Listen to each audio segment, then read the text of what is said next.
Pourfendeur inexpressif mais avec un grand cœur et un lourd passé. Devenu pilier à l'âge de 14 ans, c'est probablement le pilier qui a le plus gros potentiel. Aujourd'hui on parle de Muichiro Tokito, le pilier de la brume. Mais avant que la vidéo commence, n'hésite surtout pas à t'abonner à ma chaîne et à mon TikTok pour me soutenir et à rejoindre mon serveur Discord communautaire où tu pourras parler, débattre et surtout rigoler. Tous les liens dans la description de la vidéo. Sur ce, balance l'intro.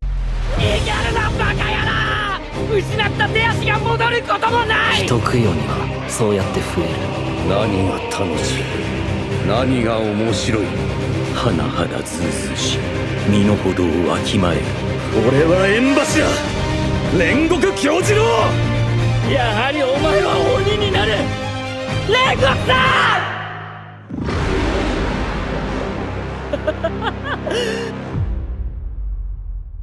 Tout d'abord, remettons les choses dans leur contexte. Muichiro est né d'un bûcheron et d'une mère sans trop d'informations. Il faut savoir aussi que Muichiro a un frère jumeau qui se nomme Yushiro. Et tous ensemble, ils vivent une vie heureuse. Bon, voilà, les bases sont posées, maintenant passons à son histoire. Quand Muichiro a eu 10 ans, leur mère a attrapé un rhume qui s'est transformé en bronchite, la tuant. Leur père, qui était allé chercher des herbes médicinales pour leur mère pendant une tempête, a fini par tomber d'une falaise et a succombé à ses blessures, abandonnant leur enfant dans le foyer familial. Les deux frères, maintenant orphelins, ont survécu ensemble, à savoir que Muichiro avait un caractère de nature très émotionnel et gentil. Contrairement à lui, Yushiro avait une vision froide et détestable de la vie. Les mois passèrent et au printemps suivant, la femme de Kagaya Ubuyashiki, aka Aman Ubuyashiki, est arrivée pour recruter des jumeaux dans l'armée des pourfendeurs de démons. L'excitation de Muichiro était contrée par l'accueil peu accueillant et rejetant de Yushiro. Une embrouille entre les frères commença et Yushiro révéla qu'il imputait la mort de leurs parents à leur nature travailleuse et altruiste, ce qui l'a amené à adopter son comportement froid, espérant que cela le maintiendrait en vie, lui et son frère. Les jours passèrent et la femme de Kagaya Ubuyashiki continua de leur rendre visite. Presque chaque jour, elle toqua à la porte des Tokito pour les recruter. Peut-être a-t-elle vu le potentiel des deux enfants, ou peut-être a-t-elle envie de les adopter pour leur trouver une famille au sein des pourfendeurs. Mais bon, quoi qu'il arriva, Yushiro la chassait à chaque fois.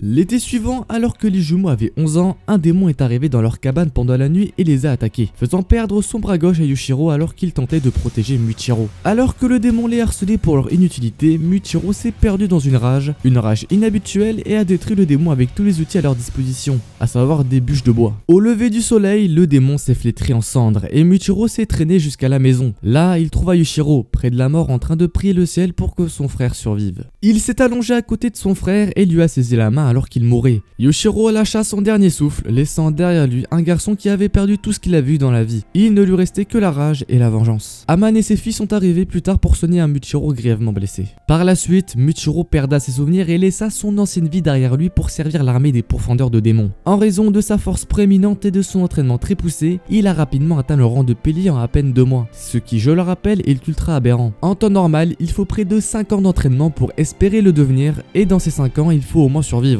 Alors bon, avec ses souvenirs partis, Muichiro a commencé à s'inspirer de la personnalité de son frère aîné et est devenu distant et indifférent. Cependant, il a toujours ressenti une colère incroyable au fond de lui qui l'a poussé à chasser jusqu'à sa mort les démons. Au cours de cette période dans l'armée des pourfendeurs de démons, il a également rencontré Kyojuro Rengoku, qui lui a dit « Nous devons faire de notre mieux en tant que pilier. Nous sommes le pinacle des pourfendeurs. » De plus, Muichiro a fait la connaissance de son défunt forgeron, Tetsuido, qui a exprimé sa compréhension et son empathie envers le garçon et ses circonstances difficiles. Ainsi, Muichiro commença sa vie de pilier, toujours indifférent et impitoyable. Il continuera à chasser les démons, attisant toujours plus la curiosité envers ses collègues piliers qui le trouvaient juste incroyable. C'est vrai, avoir tant de compétences en étant si jeune et en ayant commencé l'entraînement il n'y a que 3 mois est vraiment surprenant. Nous arrivons dans l'arc de l'entraînement de récupération, en gros à la fin de la saison 1, lors de la réunion des piliers. Après que Tanjiro Kamado fut amené à la réunion des piliers pour interrogatoire, Muichiro était présent et a été présenté plus tard comme le pilier de la brume. Lorsqu'on lui demanda ce qu'il pensait du maintien en vie de Nezuko Kamado, il rétorqua que cela ne le dérangeait pas et qu'il l'oublierait de toute façon la circonstance. Lorsque Tanjiro interrompit soudainement Kagaya au milieu de sa rencontre avec les piliers, Muichiro lui lança un caillou sur la tête et lui conseilla de ne pas interrompre leur maître, lui disant de partir.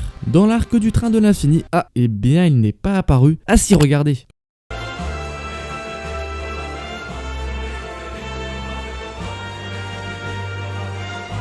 Bon, on pouvait faire mieux comme apparition, hein. Dans l'arc du quartier des plaisirs, alors que Tengen Uzui se battait contre Gyutaro, le démon le complémenta sur son talent naturel supposé pour le combat. Tengen nie à cela et considérait plutôt Muichiro et Gyome et Mejima comme des personnes dotées d'une aptitude exceptionnelle à l'escrime. Bon, là aussi c'est pas ouf car il est juste cité, mais ça reste quand même stylé. Et dans l'arc du village des forgerons, eh bien je ne peux pas vous révéler son histoire étant donné que ces événements se passent dans la saison qui est en diffusion. Dans ce cas-là, on va un peu se pencher sur son souffle, aka le souffle de la brume. Muichiro est connu pour avoir complètement maîtrisé ce souffle. Étant devenu compétent dans son utilisation, au point il pourrait facilement lutter contre des démons très haut gradés. Bref, il a appris à maîtriser le souffle de concentration intégrale à la perfection comme tous les piliers, augmentant encore sa force de base, sa vitesse et son endurance. Il a notamment été capable de créer un 7e mouvement au souffle de la brume. Sur ce, on passe au mouvement. Alors...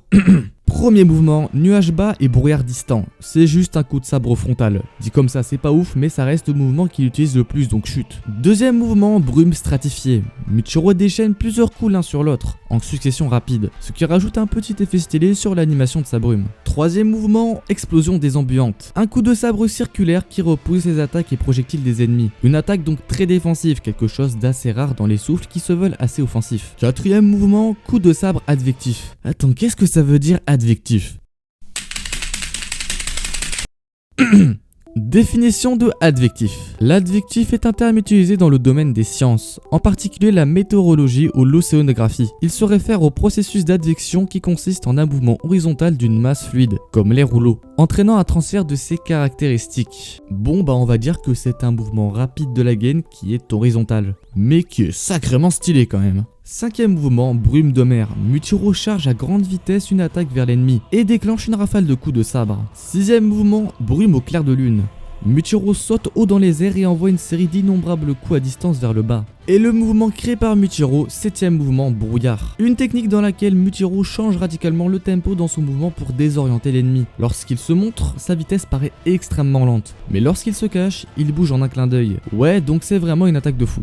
Bon voilà, j'ai kiffé vous raconter l'histoire et le souffle de Muichiro. Je trouve vraiment ce personnage stylé et ça m'a fait plaisir de faire une vidéo sur son histoire. Je tiens d'ailleurs à m'excuser pour le manque de vidéos longues sur ma chaîne YouTube. A vrai dire, je me suis beaucoup plus concentré sur des vidéos type short / TikTok car j'avais plus trop la foi de faire des vidéos longues à vrai dire et que je me plaisais dans le concept des vidéos courtes. Évidemment, je reviens pour la saison 3 car bah ça vous fait plaisir et je reviens sur un concept qui était quand même la base de ma chaîne, à savoir les histoires. À savoir que j'avais déjà fait une vidéo histoire sur l'histoire de Muichiro Tokito. C'est juste que je la trouve nulle maintenant. Je préfère faire des nouvelles vidéos histoires qui sont bien plus qualitatives de par le fait que j'ai eu le temps d'énormément m'entraîner avec les vidéos courtes. Donc maintenant j'espère que ça vous plaira. Et si vous voulez de nouvelles vidéos histoires de personnages dans Demon Slayer, dites-le moi dans l'espace commentaire, ça me donne plein d'idées et ça me soutient en référençant à fond la vidéo. Sur ce, n'hésitez pas à vous abonner à mon compte Twitch, à mon TikTok et évidemment à ma chaîne YouTube. Tous les liens sont dans la description donc foncez. Sur ce les gars, surprenant n'est-ce pas?